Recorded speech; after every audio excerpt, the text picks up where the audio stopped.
Nós teremos nosso painel, o primeiro painel de hoje, aqui na sala financeira, né? Investimentos em fundos estruturados, como analisar e investir. Convidamos para moderar esta atividade o Sérgio Toniello, o Sérgio, que é da diretoria da PEPREM, representando a PEPREM aqui neste primeiro painel.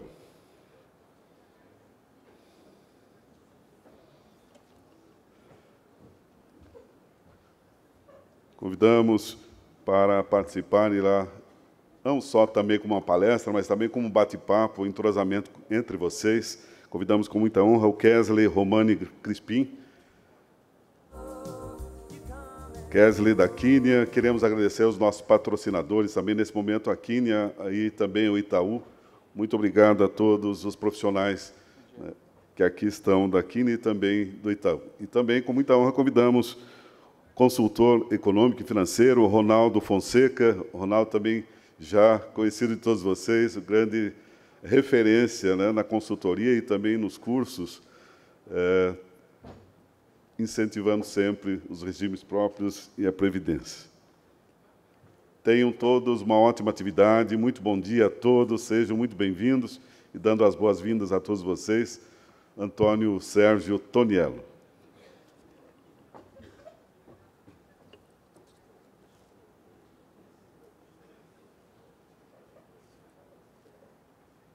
Bom dia a todos. Sejam bem-vindos aí ao nosso segundo dia de evento. E vamos dar início agora a esta palestra aí sobre investimentos em fundos estruturados, a estratégia de como analisar e investir nesses fundos. Então, eu convido agora, para dar início a esse bate-papo aí, o Ronaldo Borges da Fonseca, que é consultor de valores mobiliários e sócio-diretor da Mais Valia Consultoria. Ronaldo. Bom, pessoal, bom dia a todos e a todas aqui também. Vamos bater um papo aí sobre essa forma, né, de investimentos estruturados.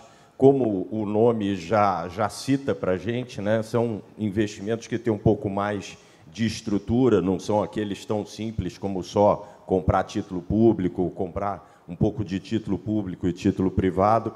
Na legislação, eles têm uma caracterização, né, quais são os fundos, mas a gente acha até que tem outros que também podem ser incluídos nessa categoria e que fazem bastante sentido também, porque são estruturas um pouco mais complexas, né? Isso bastante importante também, né? Num ano como esse, né? O trabalho de consultor de investimentos, de vocês, de gestores de investimentos, está um ano muito difícil, né? Está um ano de muita incerteza, né? A gente tem, né, eleição, eu brinco, uma eleição catimbada nos Estados Unidos, né? A condução da política monetária lá nos Estados Unidos, aqui no Brasil também, tá bem sem direção, né? O nosso juros vinha caindo, mas na última reunião o Banco Central já falou, olha, pode ser que eu aumente os juros na outra. Então, isso traz bastante volatilidade para os mercados, principalmente nesses fundos mais simples, né, nos não estruturados. A gente vê, né, IMAB, IMAB5, IMAB5+, com bastante volatilidade, né, sobe, valoriza 1% no mês, no outro mês desvaloriza 1,20%.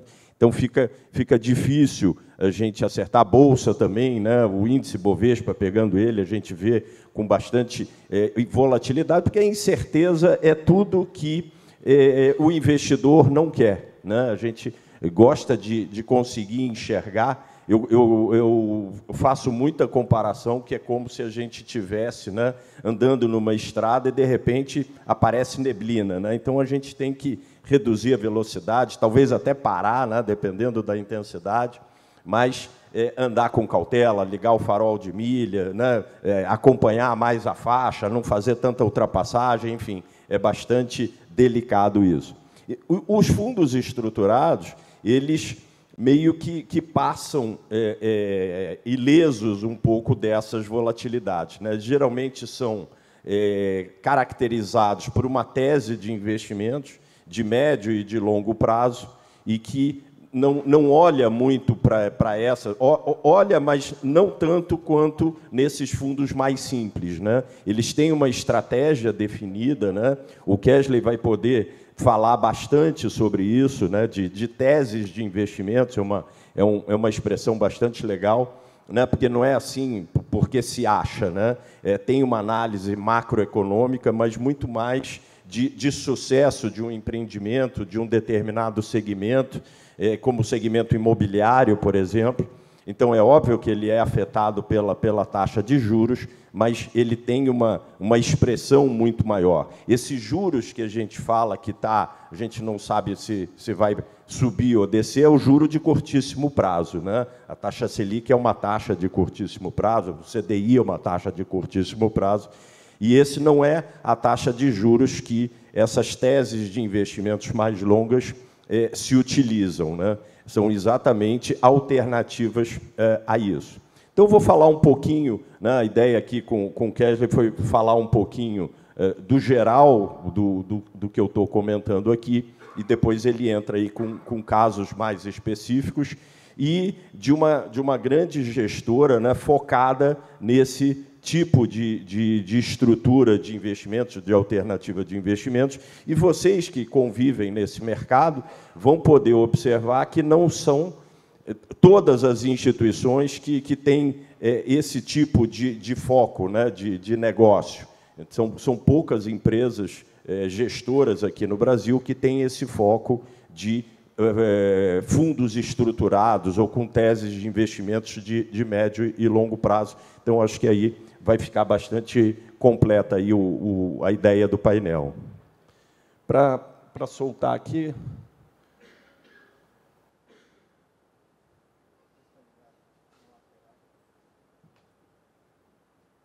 É seu esse? Tá.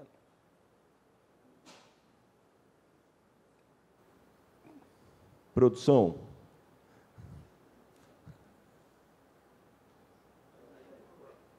Foi. Está aqui, né? Bom, então a gente tem, né, na 4963 a nossa resolução, né? Estratégia simples, estratégias, né, estruturadas, como a gente comentou. Tem um outro aqui. Né? Tem a questão da liquidez, né? Esse é um aspecto bastante importante que a gente preserva, né, e procura ver, mas que nessas estruturas de investimentos, a questão da liquidez a gente tem que olhar com outro olhar, né? Como alternativa de médio e longo prazo, então a liquidez a gente tem que ser um pouco mais criterioso para analisar ela, não como um risco especificamente. Como encontrar o valor dos ativos que vão compor essas estruturas, né? O Kesley vai poder falar um pouco mais, né? O valuation, né? Quanto valem aqueles ativos, já que são ativos que não são de alta liquidez, né? Não é como um título público, não é como uma ação, que tem preço todo dia, né? E vários preços ao longo do dia, né? E vamos dar uma olhada no que olhar nesses fundos, né? Então, o que eu chamei de estratégia simples é aquele D1, D2, né, D30, D0, hoje a grande maioria dos investimentos de renda fixa de vocês, renda variável, às vezes um pouquinho mais, né, D3, naqueles fundos small caps, às vezes D15, D30, que tem alguma estratégia um pouquinho maior de investimentos em alguma ação, e são mais afetados por essa mudança na taxa de juros, exatamente no momento que a gente está hoje, que a gente não sabe, né, nem aqui, nem nos Estados Unidos, para que lado que vai agora em setembro ou nos outros meses. Essas estratégias, né, às vezes vocês falam de complicadas, mas a gente gosta mais de sofisticadas, né? São ligadas à economia real, geralmente, né? Ativos, investimentos em empresas, investimentos em estruturas imobiliárias também, né? Kesley vai poder falar um pouco isso também, dessa parte. Então, eu não sei se vocês já se deram conta, né? Eu sempre brinco, eu comecei a minha vida profissional, não tinha computador, né? Então, eu comecei como boy em banco e a gente carregava títulos. Os títulos públicos, eles existiam fisicamente, né? Então, a gente carregava de um lado para o outro, entregava a ação na casa do cliente para pegar um cheque. Né? Os mais novos aqui talvez não saibam, mas cheque era um pedaço de papel assim que você escrevia, vale 1 milhão, assinava, dava para o outro e o outro aceitava aquilo como valendo 1 milhão. Né? Não tinha Pix, essas coisas. Então, né, os títulos públicos hoje, né, esses bilhões que vocês têm em títulos públicos, são saldos eletrônicos que estão aí numa nuvem chamada Selic. Né? Então, a gente confia bastante nisso. Os investimentos estruturados, basicamente, são, né, estruturas que existem, como eu disse, unidades fabris, fazendas, imóveis para locação, imóveis residenciais, imóveis para diversas finalidades. Né? Aqui, em crédito, também a gente vai falar, crédito também para bom tomador de recurso, é uma excelente alternativa de investimentos também aparece muito nessas estruturas. Né? Aqui a gente tem, né, o artigo 2º da resolução, né, é uma cópia dele, né, um Ctrl+C, Ctrl+V. A gente tem os 6 segmentos que vocês podem investir, e aqui o 4º fala nesses investimentos estruturados. Né? E aí, um pouco mais abaixo, ele diz que são os fundos multimercados, os FIPs e esses fundos classificados como ações, mercado de acesso, é uma coisa aí que ainda está engateando. Né? Os FIPs já tem bastante aí disponíveis no mercado. A Quineia é uma dessas empresas que tem isso disponibilizado para vocês. E os fundos multimercado, eu, particularmente, como consultor de investimento, tenho um pouco de bronca de fundo multimercado, porque eles podem... O cliente ali está rindo, porque, sabe, eu implico um pouco com o fundo multimercado, porque ele pode assumir muito risco, mas aí vai lá e entrega 101 do CDI, 102 do CDI. Então, eu acho que a grande maioria tem uma relação risco-retorno ruim. Né? Às vezes, você tem aí um fundo referenciado aí que dá a mesma coisa e compra 90% em LFT. Então, eu tenho um pouco de bronca de fundo multimercado, mas, enfim, eles estão lá como fundos na parte de investimentos estruturados, porque eles podem aplicar em ouro, podem aplicar no exterior, pode comprar ação, pode comprar título público, título privado. Ele não tem nenhuma obrigação de concentração em nenhum fator de risco, então ele tem bastante liberdade para que o gestor se mexa. Né? Se vocês forem olhar esse ano, infelizmente, também, os fundos multimercados perderam muita captação, houve muito resgate, exatamente porque investidores não viam resultados muito favoráveis, falaram, não vou ficar nessa alternativa, vou para outra. Mas, enfim, aqui a gente tem a tabela, a famosa tabela da 4963, com os limites, né?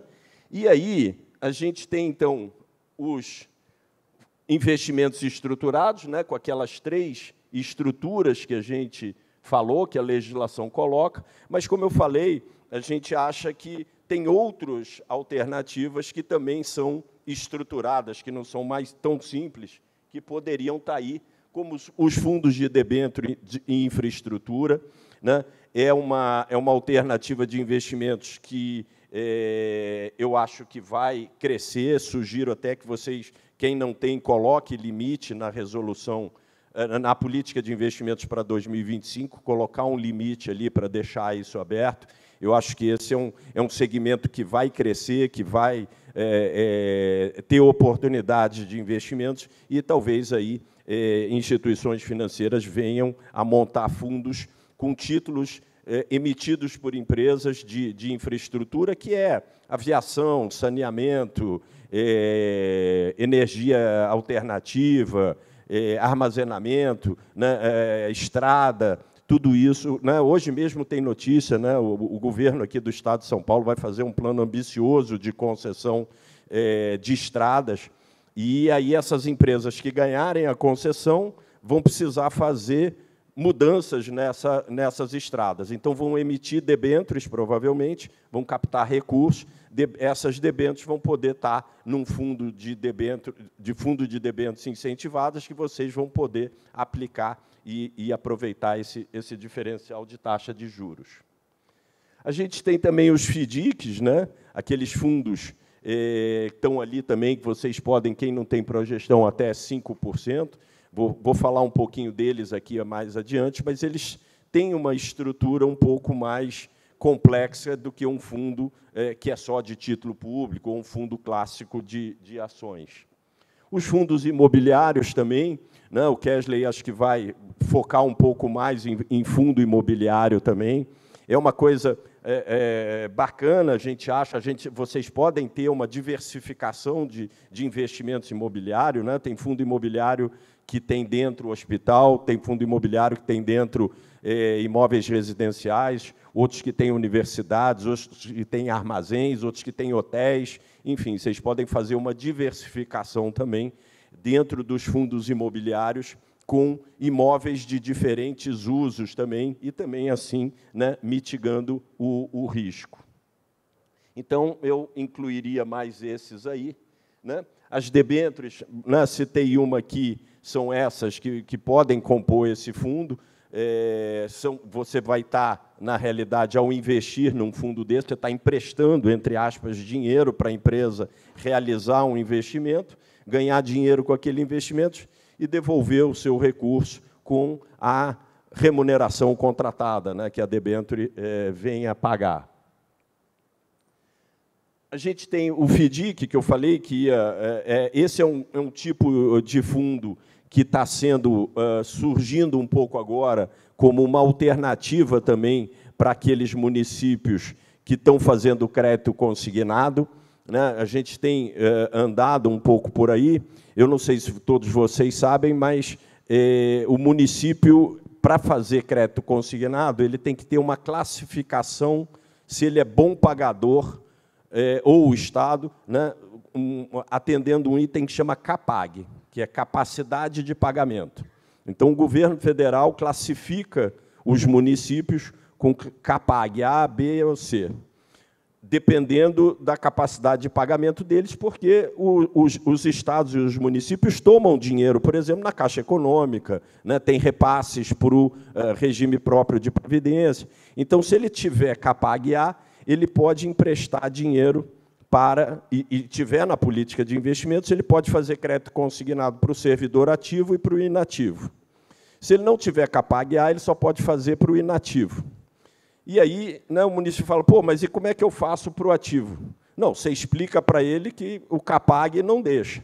Ele fala, cara, o servidor vai me matar, que ele não quer saber do CAPAG, ele quer saber, pô, mas emprestou dinheiro para o inativo e não emprestou para mim, eu vou criar uma revolução aqui dentro. Então, estão surgindo estruturas de FDIC para justamente fazer crédito consignado para esses ativos naqueles municípios que não têm CAPAG A. O que é um FDIC, né? E eu acho também que, se a gente tiver uma perspectiva de queda de juros, esse tipo de investimentos também vai começar a aparecer com mais frequência para vocês. Então, também sugiro que, na política de investimentos de 2025, vocês coloquem um limitezinho aí para vocês. Ele funciona aqui. Esse consumidor aqui sou eu, Ronaldo, né?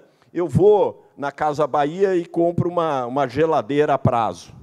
Eu vou na CVC Turismo e compro um pacote de viagem a prazo. Eu vou na revendedora Toyota e compro uma caminhonete a prazo. Concorda? Essa é uma situação que pode existir na economia real. Eu tenho aqui um investidor chamado RPPS, que pode aplicar dinheiro no FDIC, né? Ele vira cotista desse fundo. Esse fundo aqui, ele com o dinheiro, ele vai na Casa Bahia e fala assim, o Casa Bahia, você tem aí... Óbvio que estou caricaturando, mas é assim, você tem aí 10 prestações de R$1.000 do Ronaldo, que comprou uma geladeira aí, ele fala, eu tenho. Vamos fazer o seguinte, eu te dou R$7.000 agora, e eu vou comprar essas 10 prestações de R$1.000 aí que ele fez aí. Então, ele é um fundo que compra prestações, né? O direito creditório é um nome mais técnico de prestação, porque quando eu comprei essa geladeira na Casa Bahia, concorda que eu levei a geladeira para casa, mas estou devendo 10 prestações, vamos supor, de R$1.000. A Casa Bahia tem um direito de crédito, tem um direito de receber 10 prestações. O fundo compra essas prestações, por isso que ele chama que é um fundo que investe em direitos creditórios. A gente pode chamar também que essas prestações que eu vou pagar para a Casa Bahia são recebíveis da Casa Bahia. Então, também pode dizer que é um fundo de recebíveis. Então, viu, ele é um fundo que tem um pouco mais de estrutura, né? Então, é um fundo que compra essas prestações. Óbvio, é um fundo quando a taxa de desemprego está baixa, quando é feito para servidores públicos, né, que tomam crédito consignado, e aí você joga, né, o contrato de crédito consignado aqui dentro. Então, ele tem um pouco mais de estruturação também, por isso que a gente colocou aí como fundos estruturados. E os fundos imobiliários também, a gente já comentou um pouco, ele está aqui, né? Vocês estão aqui como investidores, levam dinheiro para o fundo imobiliário, né? O fundo imobiliário constrói imóvel para alugar, constrói hospital, constrói hotel, constrói galpão para o Mercado Livre, botar as mercadorias lá que a gente vai comprar pela internet. Então, o ativo do fundo são imóveis. Aí a gente chama, talvez vocês venham a escutar, é um fundo imobiliário de tijolo, né? Quando escutar essa expressão, é que tem um imóvel físico dentro. Então, não é como aquelas NTNs-B que estão aí, né, em alguma nuvem, né? Você está lá, você tem o imóvel, você tem um ativo real, que a gente chama, né, de economia real ali. Esse ativo, esse imóvel, gera uma renda, né, que pode ser de aluguel, pode ser de futuras vendas, enfim. Essa renda, uma parte, por exemplo, um exemplo bem simples para entender, juntou dinheiro e construiu um shopping, e alugou as lojas do shopping para, sei lá, 200 unidades ali. Tem mais o aluguel da praça de alimentação, o aluguel do estacionamento, enfim. Aquela unidade imobiliária gera uma renda. Uma parte do dinheiro você faz a manutenção daquilo, mas o restante você distribui. Então, né, mensalmente, essa atividade imobiliária gera uma renda que é distribuída para os investidores, no caso, por exemplo, um RPPS. Pessoa física também pode aplicar nesses fundos imobiliários, fazer isso, né? No mercado tem aí alternativas de investimentos com baixo valor para também as pessoas físicas poderem participar desse segmento como uma diversificação da caderneta de poupança. Né? Então, o investimento, aí aquela questão que eu falei, já finalizando aqui, a questão da liquidez. Né? A liquidez em economia é você desfazer um investimento. Né? Sempre que você investe em alguma coisa, você manda seu dinheiro para alguma alternativa de investimentos e você fica ou com cotas ou com ativos. Você fica sem dinheiro, você fica sem liquidez. Como é que eu faço para reaver a minha liquidez, para ter o meu dinheiro de volta? Eu tenho que vender aquilo que eu comprei inicialmente. Tá? Nesses investimentos estruturados, essa liquidez ela é parte do negócio, ela não é um risco, não tem risco de liquidez, porque você já sabe, né, que, por exemplo, no exemplo do shopping ou de imóveis residenciais, vai levar 2, 3 anos para eu construir toda aquela estrutura.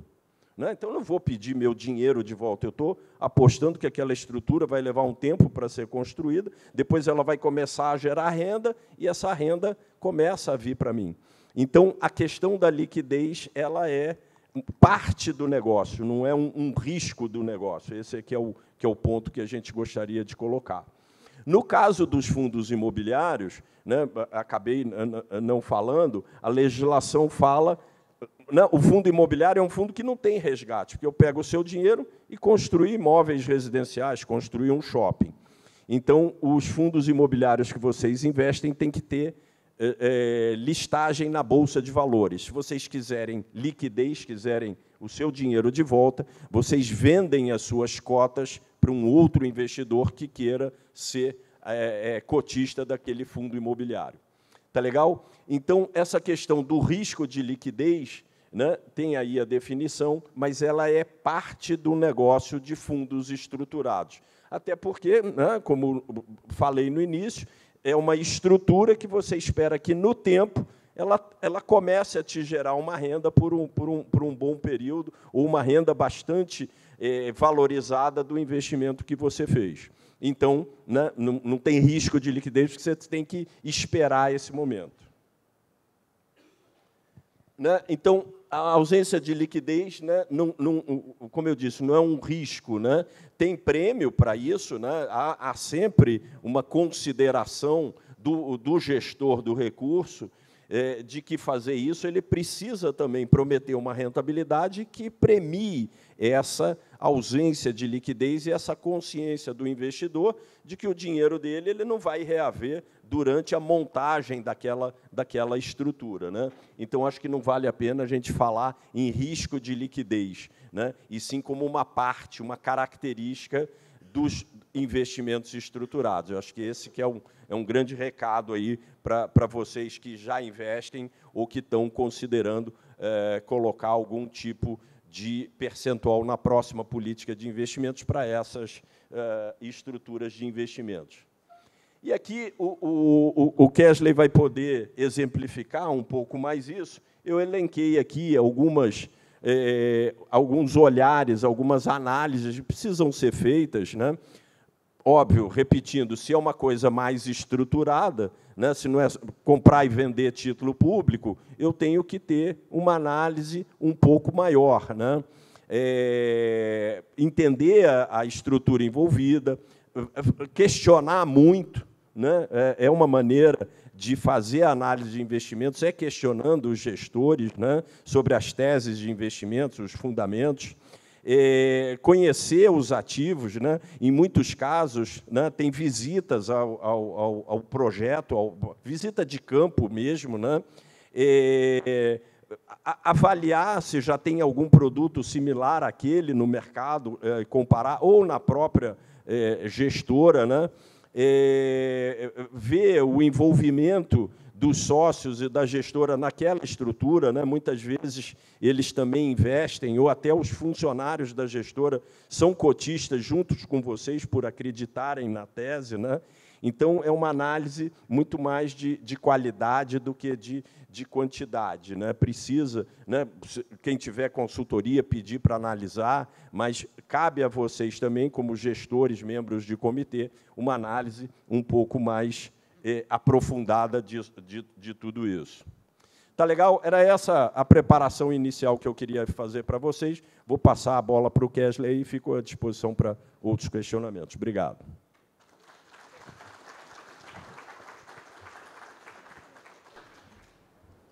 Bom, agora a gente dando sequência à palestra aí dos investimentos estruturados, convidar o Kesley. O Kesley é formado em administração pela UAMM, pós-graduado em finanças e MBA em gestão de negócios pela Fundação Instituto de Administração, FIA. Trabalha no grupo Itaú Unibanco há 17 anos, atuou na Itaú Asset por 6 anos, na área institucional Itaú por 3 anos e na área Poder Público por mais 6 anos. Atualmente, juntou-se ao time do Private Equity para tocar a vertical de Sales Institucional e RI da Quineia Private Equity. Kesley. Cheio de palavra em inglês, né, Sérgio? É uma invenção que eles fazem. Sou bom nisso, hein? Isso. Bom dia, muito obrigado pelo tempo de vocês, pela presença. Ronaldo, como sempre, é um professor, né? Professor que fala bem, que você consegue entender com tranquilidade tudo o que ele está falando. E a gente hoje, quando a gente fala um pouquinho sobre fundo estruturado, a gente foge bastante do que vocês estão acostumados a lidar, né? Não é fácil decidir, não é fácil para onde seguir, qual a gestora escolher. A Quineia existe, o banco fundou, junto com alguns sócios, a Quineia em 2007. Então, tem 17 anos que a Quineia existe, só para fazer fundos estruturados, né? Então, você tem a parte lá de private equity, que seria virar sócios de alguns empresários no Brasil para desenvolver aquela empresa e, efetivamente, vender essa empresa na bolsa, vender essa empresa para um terceiro, sei lá, um gringo que queira vir para o Brasil, ele pode comprar essa empresa que, de repente, eu virei sócio, né? Ou você vai... A gente tem na Quineia, por exemplo, a parte de fundos imobiliários. A Quineia é a maior gestora de fundos imobiliários do país. 32 bilhões hoje sobre gestão. Se você falar assim, na pessoa física, ô Kesley, eu tenho R$1.000, eu posso aplicar em fundo imobiliário? Pode, R$1.000, você vai lá na bolsa, compra, e aí ela vai ter uma renda bonitinha caindo todo mês.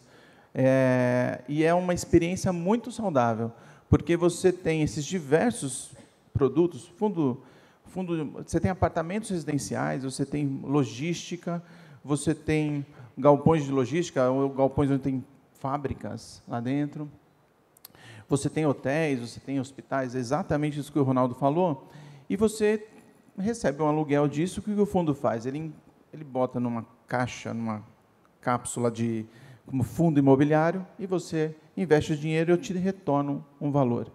Quem tem a oportunidade de poder comprar, vai ver a experiência muito saudável, cai que nem um reloginho, assim, bonitinho, todo mês. É uma alternativa importante e interessante para que vocês possam ter uma renda, por exemplo, na renda fixa, né? E a Quineia, os maiores fundos da Bolsa nossa B3, é da Quineia. A Quineia tem fundos de 7 bilhões, 5 bilhões. Dos 4 maiores, os 3, o primeiro, o segundo e o quarto é da Quineia. Então, é importante vocês terem uma ideia de como a gente tem estrutura para mostrar a vocês outros tipos de investimentos a não ser o título público, a renda fixa, a renda variável, multimercado, etc. E aí a Quineia foi crescendo muito, né? É uma empresa do Itaú, mas tem sócios que tocam, cada um sua caixinha, né? Então, tem o sócio que toca o imobiliário, tem o sócio que toca o private equity, tem o sócio que toca as debêntures incentivadas. A gente tem mais ou menos uns 9 bilhões de debêntures incentivadas, que a gente financia através de fundos, através desses papéis, obras de infraestrutura, debêntures incentivadas de infraestrutura. A gente tem bem lá, deixa eu mudar aqui para cá. Isso. Aqui mostra um pouquinho toda a estrutura da Quineia, né?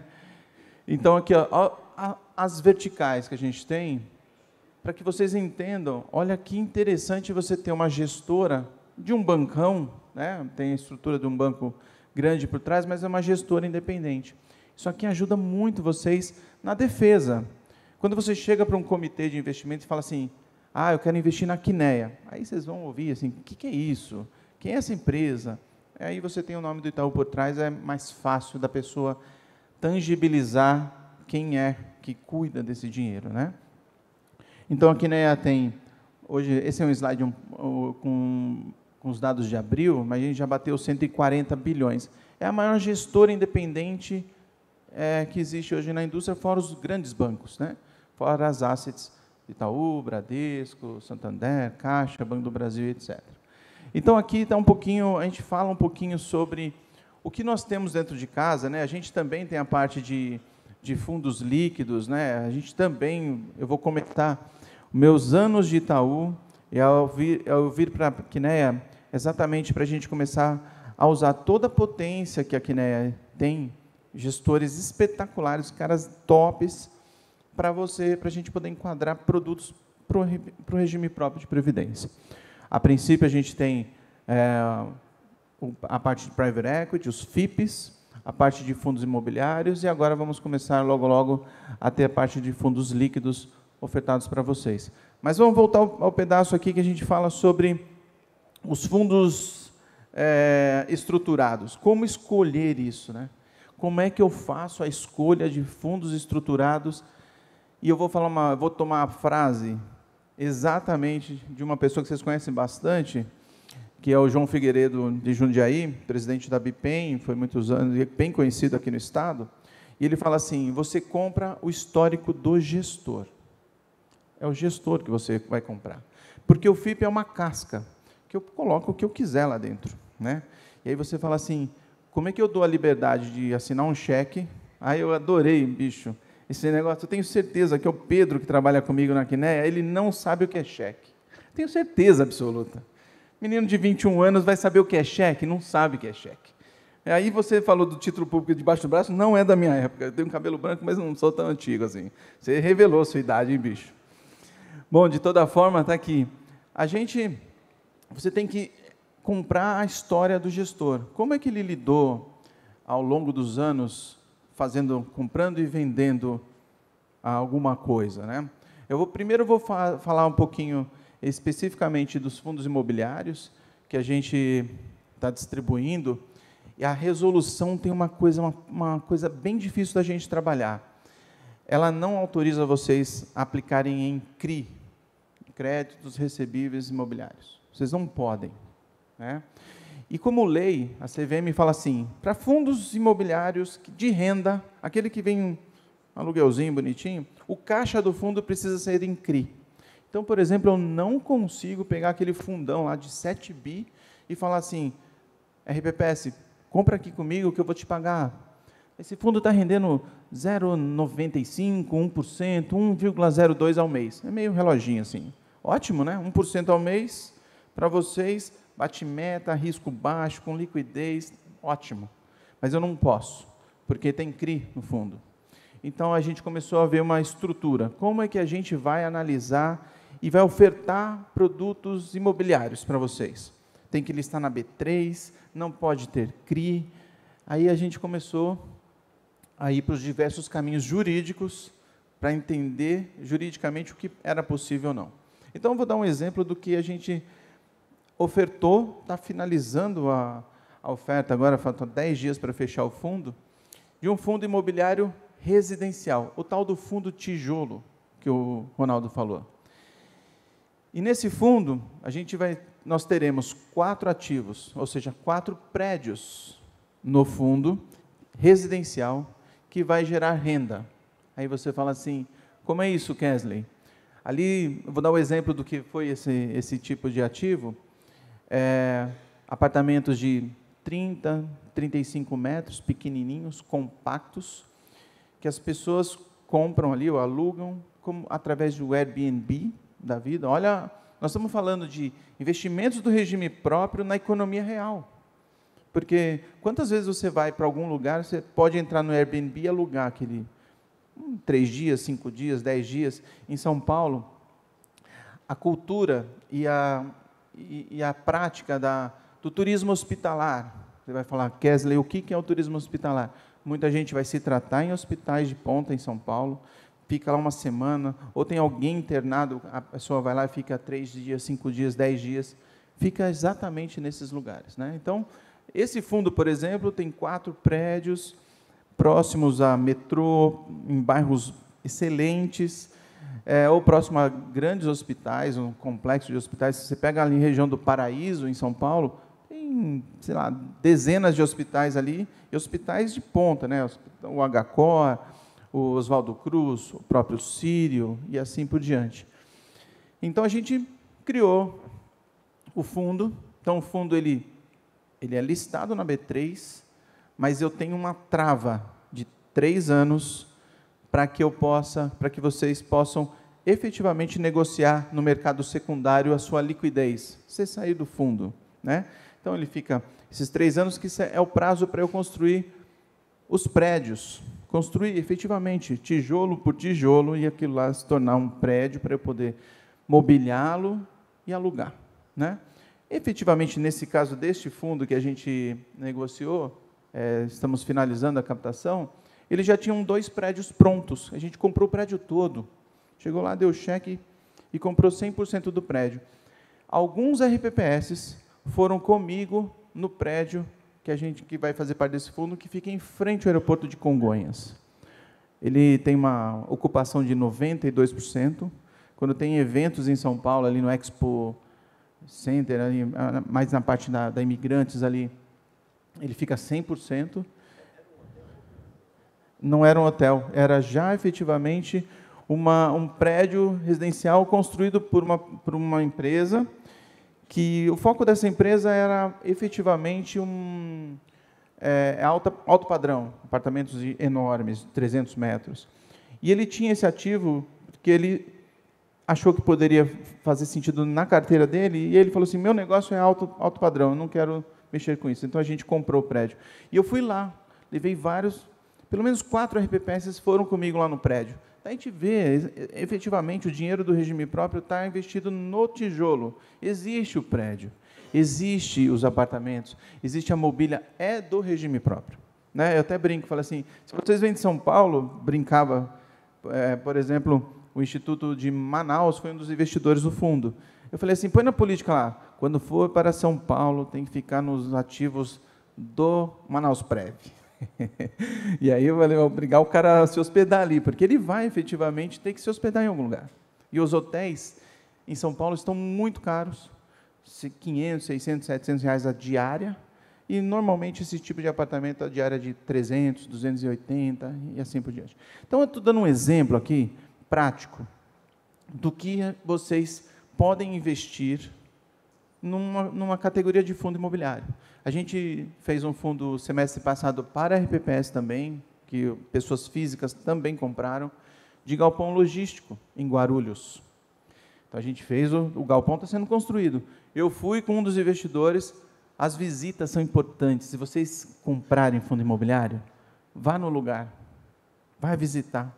Eu fui lá, meti um capacete, colete, bota, e a gente foi, estava em terraplanagem, né? Era um antigo galpão da Yamaha, da fábrica Yamaha. Eles derrubaram todo o galpão e estavam fazendo terraplanagem para começar a construir o galpão logístico, que provavelmente vai ser alugado ou para o Mercado Livre, ou para Magalu, DHL, Amazon e assim por diante. Esse tipo de investimento, muito diferente para vocês, é o que vocês olham e falam assim, legal, eu investo aí, mas eu ganho muito além do que se eu investisse em título público? É muito além. A gente, nesse fundo aqui, o objetivo de entrega é de 20% ao ano limpo de taxas, todas as taxas, né? De performance, taxa de administração, distribuição e etc. Então, 20% ao ano, num gestor experimentado, como a Quineia aqui já passou pela crise de 2015 e 2016, impeachment, confusão política, nós já passamos por isso e sabemos como lidar. A gente aprendeu, apanhou, com certeza, mas a gente vai ganhando casca para isso. É o que eu quero falar, quando eu falo para vocês assim, vou escolher um gestor para um fundo imobiliário, esses são os cuidados que vocês precisam saber. Quem é o cara? Quem é o gestor? Como foi a história dele? Ele já passou por crises? Como é que ele lidou? Como é que foi a performance dos fundos na crise? É isso que eu queria que vocês sempre colocassem. Então, voltando lá, como eu falei para vocês, a gente tem... Por que eu vou mostrar fotinho de gestor? Porque se vocês botarem no Google, essa aqui é a equipe que faz a parte de Private Equity, compra empresas privadas, ajuda essas empresas a crescer para fazer ou IPO na Bolsa, ou fazer uma venda terceira para um terceiro investidor, ou simplesmente para o próprio controlador ele recomprar. Se vocês botarem no Google lá a figura do Cristiano Lauretti, Cristiano talvez seja um dos mais antigos gestores de FIPs da indústria. O grande case dele foi ele ter feito o IPO da Gol, linhas aéreas. Aí você fala assim, como é isso? Investiu com o sócio privado na Gol, ajudou a empresa na governança e vendeu as ações e abriu capital na Bolsa em 2003. Cristiano tem uns 25 anos de história na indústria de private equity, de compra e venda de empresas. Quando eu falo que vocês compram e escolhem um FIP, vocês compram a história do gestor. Quem é o cara, como é que ele lidou com isso, de que maneira ele fez, como ele saiu da crise, como é que ele lidou com a divergência, com as dificuldades. É isso que a gente sempre fala. Então, estão aqui um pouquinho as pessoas que estão envolvidas, ali a idade que eles têm aqui é a idade que eles têm efetivamente de tempo de private equity. Ele deve ser um dos mais antigos do Brasil. Isso é uma atividade muito nova no Brasil, nos Estados Unidos, por exemplo. Há mais de 100 anos, os fundos de pensão de lá investem em empresas privadas, né? Para vocês terem uma ideia, o Fundo Americano da Califórnia, dos professores da Califórnia, tem escritório em São Paulo para investir em FIP. Eles investem muito em FIP, porque o retorno é muito maior. Toda vez que a gente investe numa empresa, nenhuma empresa a gente busca menos do que 25% ao ano de retorno. Pode ser menor? Pode. Pode ser maior? Pode. Mas a gente sempre vai, no momento que você faz a avaliação daquela empresa, se vale a pena investir, se a gente vai ter governança naquela companhia, se o sócio é um sócio idôneo, se a gente topa ser sócio desse cara, eu vou buscar no mínimo 25%, porque dá trabalho. Eu estava muitos anos no Itaú e vendia a Quinéia, mas não tinha noção do que é o trabalho dessas pessoas.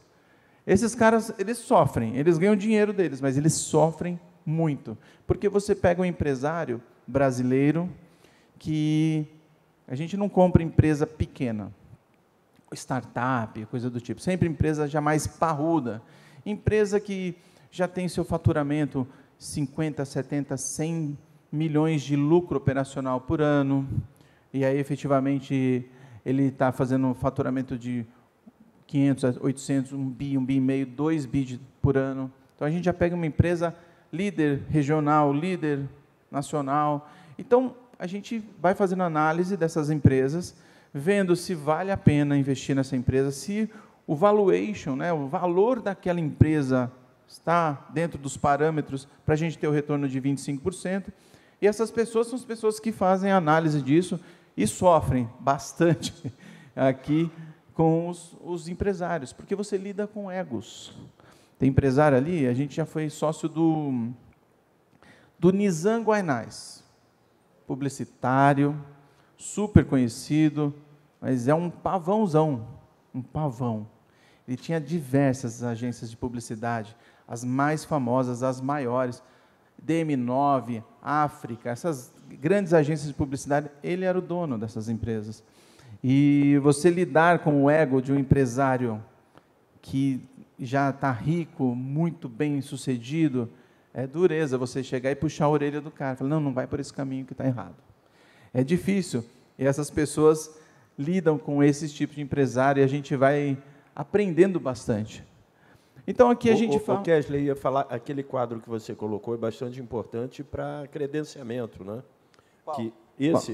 Esse? Ah, sim. Que pede, né, um dos itens é consistência de equipe e tudo, então esse... Né, é que eles trabalham juntos há muitos anos, né? Essa é uma equipe que está junta, a Quinéia tem 17 anos, eles falam assim, não bate com os 27, porque eles trabalharam na AIG. A AIG era uma seguradora americana que quebrou lá em 2008, vocês vão lembrar lá naquela crise do subprime lá americano, e eles tinham um braço aqui no Brasil, a AIG, para fazer private equity, comprar empresas e depois vender essas empresas. Então, eles estão muito juntos. E no credenciamento fala assim, quanto tempo está junto, qual é o histórico, o tal do QDD do gestor. Né? Assim, é bom vocês saberem. Então, a gente fala sobre investir nas empresas, e eu tenho, a Quinéia especificamente, ela nunca compra controle. Eu nunca compro empresa 100%, ou 70%, ou 80%. Eu compro sempre minoritário. Eu quero ser um sócio daquele cara, só que eu não quero que ele saia do negócio. Então, vou dar um exemplo atual, que vocês não imaginam, mas é bem conhecido. a gente é sócio ainda hoje da Cobasi. Cobasi, quem não conhece, ou quem conhece, é uma grande empresa de loja de cachorro. É um pet shop gigante para cachorro, papagaio, periquito, tudo, peixe, enorme a loja. Nós somos sócios hoje. Aí você fala assim, você olhar para a Cobasi, você fala assim, o Itaú é sócio, ali a Quinéia é sócio da Cobasi. E nós estamos com os 3 irmãos na empresa, uma empresa excelente, não tem dívida, lucro de 200 milhões por ano, prontinha para ir para a Bolsa. Prontinha. Só estamos esperando o mercado melhorar. Porque a gente tem uma confusão enorme lá fora. O mercado está maluco. Segunda-feira, a Bolsa japonesa caiu 12%. É muito, assim, é uma loucura que está acontecendo, o dólar está explodindo. Então, enquanto o mercado estiver totalmente confuso, aí guerra no Oriente Médio, etc., o mercado de capitais ele não se abre para você fazer um IPO, para você poder negociar essa empresa na Bolsa. Então, é um exemplo de empresa que está dentro do portfólio. Então, vamos lá. Esse aqui é um pouquinho da história da Quinéia, aí a história do Cristiano, vocês botarem no Google ali, vocês vão ver uma história importante dele, e ao longo dos anos, os investimentos. E aí vocês vão ver algumas marcas conhecidas aqui, que a gente já foi sócio, já saiu, e é importante. Então, a gente aqui, ó, a Wizard, escola de inglês, nós fomos sócios do Carlos Wizard. Ele era um professor em Campinas, que fazia no seu mimeógrafo. Você não sabe o que é, Pedro? Mimeógrafo, você não vai saber o que é.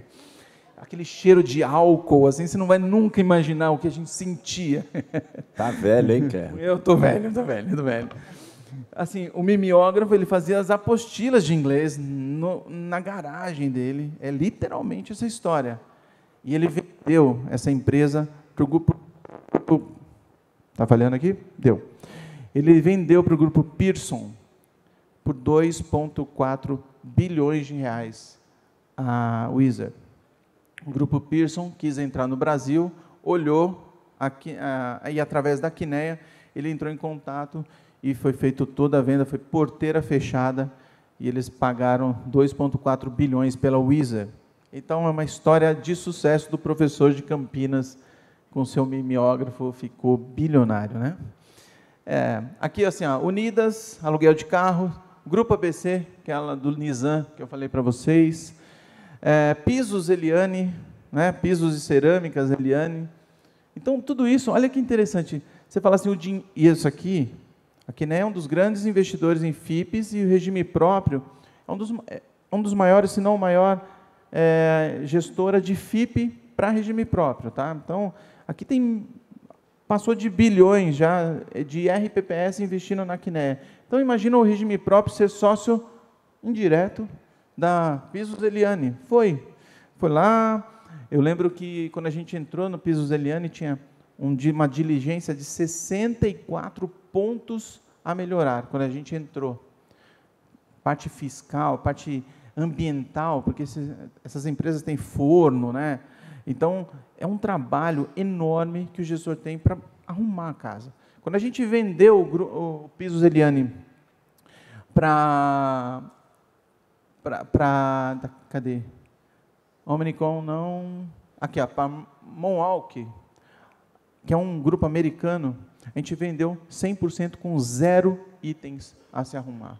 Foi um trabalhão danado para a gente poder arrumar a casa, ajustar a empresa e devolver o recurso. E um ponto importante que o Ronaldo falou sobre liquidez, né? Toda vez que a gente entra numa empresa, o tempo médio que a gente fica na empresa é de uns 4 anos. A gente não quer ser sócio da empresa para o resto da vida. Eu quero entrar, ajudar aquele empresário e ir embora. Quero vender minha parte.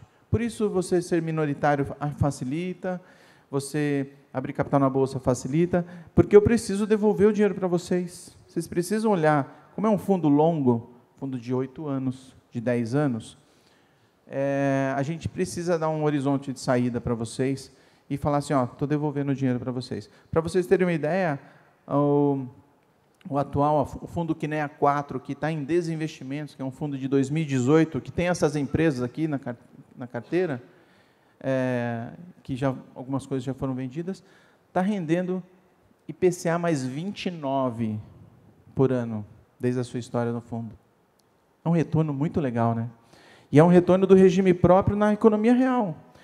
E eu vou dar um exemplo aqui sobre economia real e emprego. Essa empresa chamada Verzani Sandrini, muitos podem não conhecer, mas é uma empresa que faz geração de emprego na veia. Tá? É uma empresa que faz limpeza de prédios, segurança de prédios administrativos, comerciais e etc. Quando nós entramos na empresa, ela tinha 40 mil funcionários, hoje ela tem 90 mil funcionários. Foi gerado 50 mil empregos. Então, quando eu falo para vocês que o regime próprio investe em FIP, investe na economia real.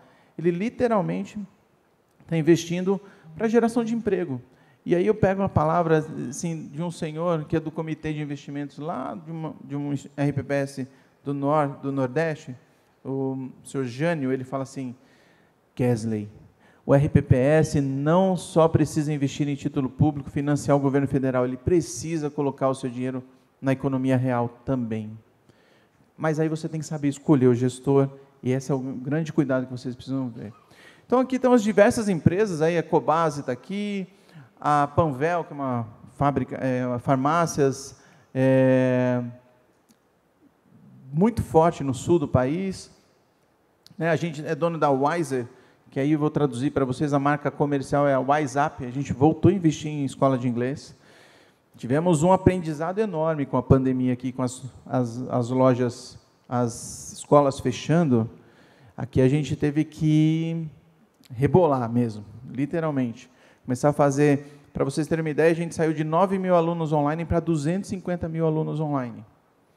E aí a gente teve que mudar os projetos, né? Aqui, ó, essa aqui é uma empresa da região, aqui, é uma empresa de Campinas, chama Matera. Aí você fala assim, quem é a Matera, Kesley? A gente é sócio ainda da Matera. Uma empresa de tecnologia que 13%, 14% dos PIX que a gente faz passa pelo sistema da Matera. Mais ou menos 4 bilhões por ano de transações. Você não vai nem imaginar. Aqui, ó, da região, em Campinas, bonitinho, a gente fez um investimento e ajudando o empresário. Essa empresa está indo ultra mega bem. A gente investiu 100 milhões de reais nela. Hoje ela já está marcada, o valor dela, do nosso pedaço, a mais ou menos 400 milhões de reais. A gente já multiplicou em 4 vezes o dinheiro. De novo, tem que saber escolher o gestor. É isso. Aqui fala um pouquinho sobre a história, quanto foi investido, são os valores investidos nas empresas, tá? 70 milhões, 170 milhões, 250 milhões, Lojas Avenida, uma Pernambucanas do Norte, Nordeste, Centro-Oeste, mais ou menos, de vestuário, Piso Eliane, Uninter, faculdade à distância, AGV, uma empresa de vinhedo, de logística, de vacinas, aqui Centro Clínico Gaúcho, já vendemos essa empresa aqui, a WhatsApp, Verzani, Cobase, agora do Fundo 5, a gente está aqui com a Alvorada, recentemente a gente comprou uma empresa de escolas. Então, o foco da Kinea é saúde, educação, tecnologia e agronegócio. Tá? Então, essa maneira que a gente lida com escolher o empresário, escolher a empresa, saber se vale a pena, é o grande desafio do gestor. E vocês, como RPPS, quando a gente fala assim, ó, a Kinea tem um fundo e está em captação de um fundo. Esses fundos não estão em prateleira. Se você virar para mim hoje e falar assim, Kesley, você tem um FIP hoje? Nenhum FIP aberto. A gente acabou de encerrar o FIP de infraestrutura, que a gente captou mais de 400 milhões de reais em regime próprio de um fundo de 1.200 bi.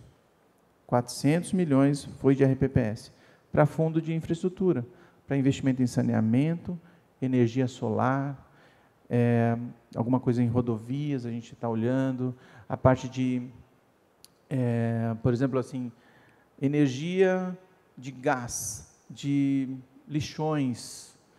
A gente não imagina, né, que o gás de uma granja, olha os resíduos que os passarinhos, que os pintinhos geram um gás, que geram energia, que geram metano, que vira gás natural. É muito amplo. E é a maneira de vocês, no RPPS, investir na economia real. FIP é algo que vocês têm que escolher a história do gestor, a casa, todo o investimento aqui. O Itaú entra obrigatoriamente, mas entra com um pedaço de 100 milhões, 150 milhões do banco. Os sócios, Cristiano, etc., todos entram com dinheiro na pessoa física, em todos os fundos. Então, isso é uma maneira de você estar ligado ao cotista diretamente.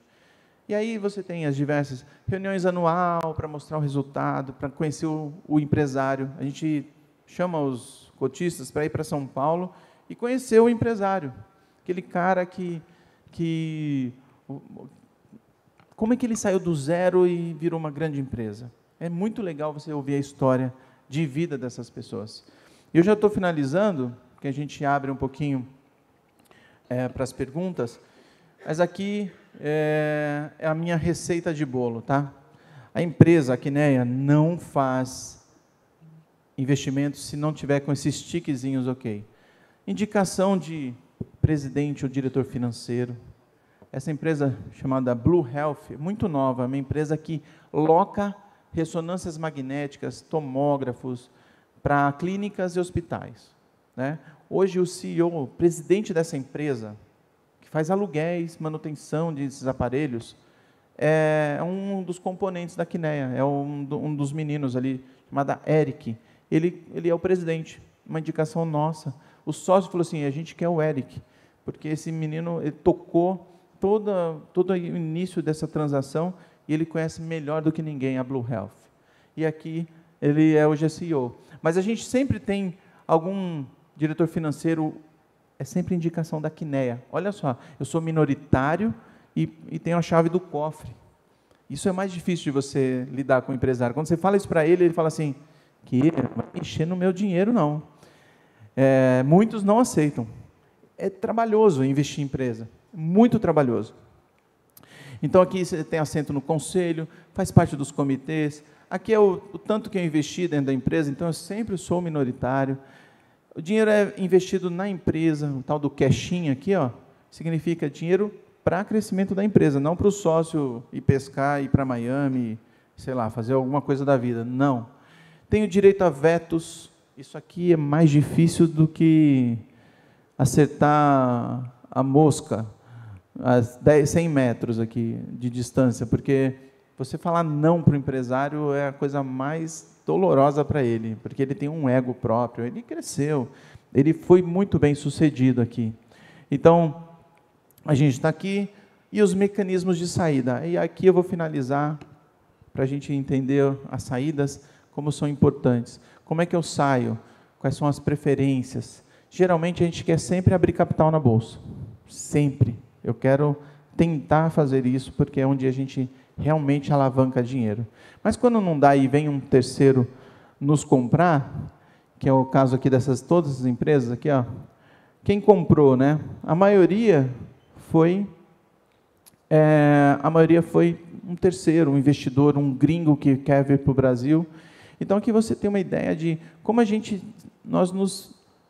nós saímos dessas empresas, nos desfizemos da sociedade e devolvemos o dinheiro para vocês. A gente fica, em média, 4 a 5 anos na empresa e eu preciso sair, porque eu preciso devolver o dinheiro para vocês. Então, toda vez que vocês tiverem investido na Quineia, num fundo que a gente chamou capital, eu não vou ficar mais do que 3, 4 anos, eu preciso sair para devolver o dinheiro daquela empresa. E o empresário já sabe que eu vou ali, vou ajudar ele a crescer e depois eu vou embora, ele vai seguir o caminho dele. E a gente sempre vai ser amigo, trabalhar juntos, mas não como sócios, porque o fundo tem idade. Tem um começo, meio e fim. Isso é sempre claro, né?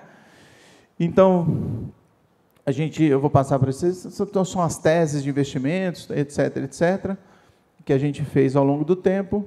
E aqui a história final, né, dos IPOs que foram feitos na Bolsa. Aqui a história do Cristiano começou aqui na Gol. Fertilizantes Eringer está na Bolsa, até hoje foi feito um IPO. Grupo Providência. E prontinhos, aqui fusões, IPO na Bolsa, Unidas, Panvel. E aqui essas 3 empresas estão prontinhas para ir para a Bolsa. Só falta o mercado abrir. Versani Sandrini, Cobase e a WhatsApp. Então, em resumo de tudo isso, quando vocês forem escolher uma gestora, escolham a história. A gente nunca teve prejuízo, zero, nunca quebrou uma empresa na mão da Quineia. É o empresário, é o gestor que faz o trabalho direitinho. Então, cuidado, mas é um baita retorno legal. Vocês precisam ter um pedacinho do dinheiro de vocês na parte líquida, né, que não tem tanta liquidez imediata, que vai ter liquidez daqui a 5, 7, 10 anos. Vocês precisam disso na carteira no momento da diversificação. Então, se eu quero dar um recado para vocês, é um investimento super legal. Se vocês não tiverem na política de investimento, coloquem um pedacinho em fundo imobiliário, um pedacinho em FIP, deixa aprovado lá. Porque, eventualmente, o mercado vai ter um FIP a ofertar. Analisem, verifiquem, faz sentido para vocês, invistam. Faz sentido para a carteira de vocês, vocês precisam ter na diversificação, e é um baita retorno legal. Tá? Bem investido, um baita retorno legal mesmo. Muito obrigado pelo tempo de vocês. Daqui a pouco a gente vai ter uns 5 minutinhos para perguntas e vamos tomar o nosso café juntos. Obrigado e um bom dia.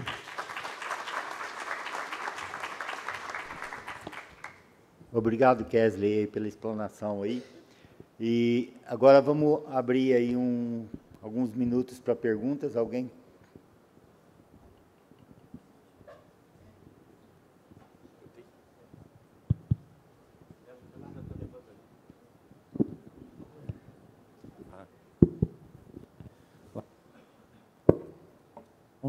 Alô?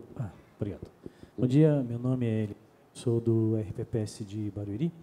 Eu queria que falasse um pouquinho mais sobre o preparo, né, para o RPPS, para ele fazer esse tipo de investimentos, né? Um dos riscos que a gente tem observado lá, inclusive nos princípios lá da resolução do Conselho Monetário Nacional, né? Você fala um pouco mais alto, por favor. Esse microfone. Um dos riscos que a gente tem lá na 4963, né, tem risco de princípio da segurança, rentabilidade e solvência. Solvência é um risco que a gente tem que observar bastante, né? Assim, a gente tem que tomar bastante cuidado. A gente tem observado que alguns estudos atuariais, ele prevê lá que a insuficiência financeira vai ser, sei lá, a partir de 2030, ou seja, a partir de 2030 o Instituto vai ter que vender os seus ativos para honrar os seus compromissos previdenciários. E aí, à medida que vai melhorando um pouco a resolução, vai fazendo alguns ajustes mais fininhos, aí antes era 2030, aí, olha, agora é 2028. Né? E esse tipo de investimento, fundo estruturado, né, em geral, ele não tem uma liquidez assim maravilhosa, principalmente os FIPs. Os fundos imobiliários ainda têm um mercado secundário na Bolsa, não tem uma liquidez igual uma ação da Petrobras, mas tem uma liquidez. Né? Então, eu queria que falasse um pouquinho mais sobre o preparo do RPPS, né? Fazer um estudo de ALM, como se precaver, afinal de contas, é um fundo que precisa de tempo de maturação, né? E, se necessário for, vender em um mercado secundário, né? É um mercado que é ser tipado, é um mercado... Não, tem igual fundo imobiliário também listado lá na Bolsa, você consegue vender no mercado, vende com muito deságio. Como funciona essa parte? Obrigado.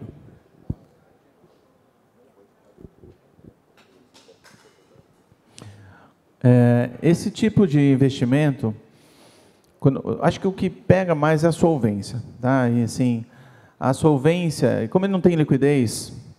A liquidez é quando eu vendo. Aí eu vendo, ponho o dinheiro para o fundo distribui para você imediatamente.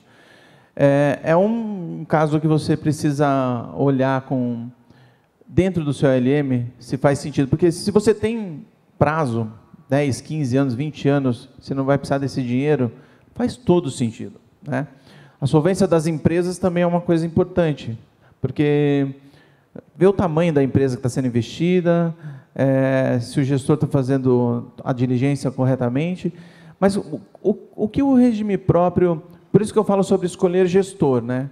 Porque você não tem, dentro de casa, tem institutos com estrutura super enxuta. Como é que você vai escolher qual fundo seguir, qual a maneira? É escolher a história do gestor, como ele lida com isso, né?